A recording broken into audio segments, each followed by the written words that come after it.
শোনো, আজকের বিষয় হলো উপবৃত্তি, যেটা তোমাদেরকে দেয়া হয় স্কুল থেকে, কলেজ থেকে এবং অনেক সময় বিশ্ববিদ্যালয় থেকেও দেয়া হয়ে থাকে। তো আজকের বিষয় হচ্ছে যে এই উপবৃত্তি কিভাবে হলো এবং উপবৃত্তি কেন দেয়া হয়। একটা সময় এই উপবৃত্তি ছিল পরিবার পরিকল্পনা অধিদপ্তরে।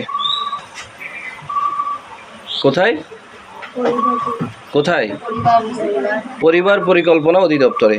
পরে পরিবার পরিকল্পনা অধিদপ্তরে যে ফ্যামিলি প্ল্যানিং যারা করে এই অধিদপ্তরে ছিল, এবং তখন শুধুমাত্র মেয়েদেরকেই দেয়া হতো।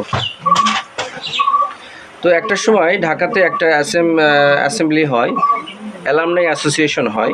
সেই অ্যাসোসিয়েশনে একজন অতিথি আসেন, তিনি আমাদের ঢাকা কলেজের একজন অধ্যাপক, বাংলা বিভাগের। তো তিনি গেলেন সেখানে, যাওয়ার পরে তার কাছে জিজ্ঞেস করা হলো যে স্যার, উপবৃত্তি সম্পর্কে দু লাইন বলুন। তখন স্যার বললেন, দেখো, প্রথমে আমি বলে রাখি, এই উপবৃত্তি মূলত পরিবার পরিকল্পনা অধিদপ্তরে না হয়ে শিক্ষা অধিদপ্তরে হওয়া উচিত।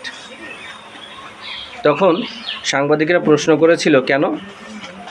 তখন স্যার বলেছিলেন যে দেখো, যেখানে শিক্ষা আছে, যেখানে এডুকেশন আছে, সেখানে কখনোই অধিক সন্তান সম্ভব নয়। তোমরা খেয়াল করে দেখবা যে যে সমস্ত ফ্যামিলিতে মা একটু শিক্ষিত বা শিক্ষিতা, সেখানে কখনোই অধিক জনসংখ্যা হয় না বা বাচ্চার সংখ্যা হয় না। এখানে যদি তোমরা আবার আমাকে আধ্যাত্মিকভাবে আল্লাহর ভয় দেখাও, তো সেক্ষেত্রেও আমার কাছে উত্তর আছে। তো যাই হোক, সেখানে সাংবাদিকরা জিজ্ঞেস করলো, স্যার এই উত্তরটা দিলেন যে স্যারের উত্তরটা কী ছিল, যে এইটাই উপবৃত্তিটা ফ্যামিলি প্ল্যানিং অধিদপ্তরে না হয়ে শিক্ষা অধিদপ্তরে হোক।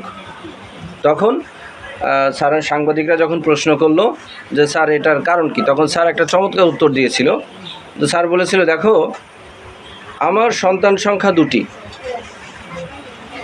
এই যে আমার সন্তান সংখ্যা দুটি, এর জন্য কোনো ফ্যামিলি প্ল্যানিং অধিদপ্তর থেকে কোনো ইন্সপেক্টর আমার কাছে গিয়ে বলে নাই যে একটি সন্তান যথেষ্ট, দুইটি সন্তান শ্রেষ্ঠ আর নিঃসন্তান সর্বশ্রেষ্ঠ, একথা কিন্তু বলে নাই। তো তাই যাই হোক, তাহলে স্যার বলতে চাইলো যে যেখানে এডুকেশন আছে সেখানে, তখন স্যার বোঝাতে চাইলো যে যেখানে এডুকেশন আছে সেখানে সন্তান সংখ্যা কখনোই বেশি হওয়া পসিবল নয়। তারপরে কি করে যেন ওই ফ্যামিলি প্ল্যানিং অধিদপ্তর থেকে উপবৃত্তিটা শিক্ষা অধিদপ্তরে চলে আসে। এবং তোমরা খুব চমৎকার বিষয় হলো, তোমরা এখন শিক্ষা অধিদপ্তর থেকে, অর্থাৎ স্কুল থেকে এসে উপবৃত্তিটা পেতে পাও।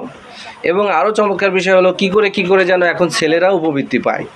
শুধু মেয়েরা যে পায় তা না, এখন ছেলেরাও উপবৃত্তি পায়। তো এই ছিল উপবৃত্তির আসল ঘটনা।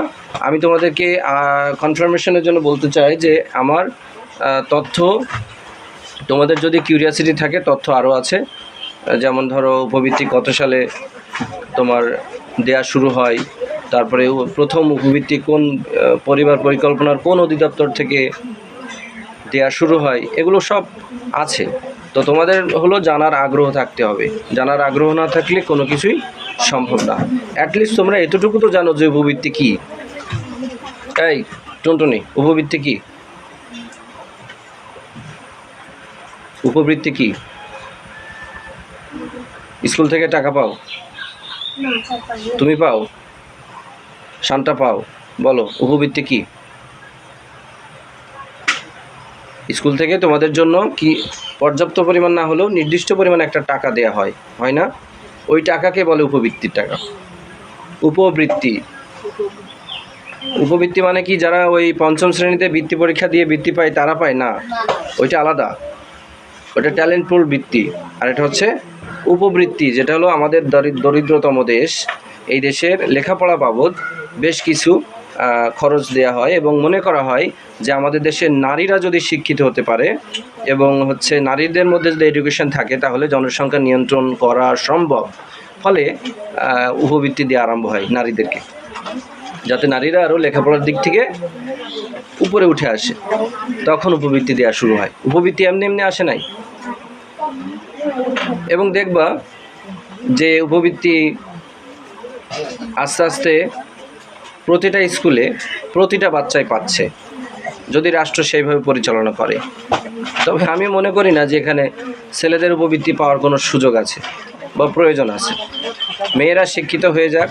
মনে রেখো যে একটা কমন কথা আছে যে আমাকে একটি শিক্ষিত মা দাও, আমি তোমাদেরকে একটি শিক্ষিত জাতি দেব।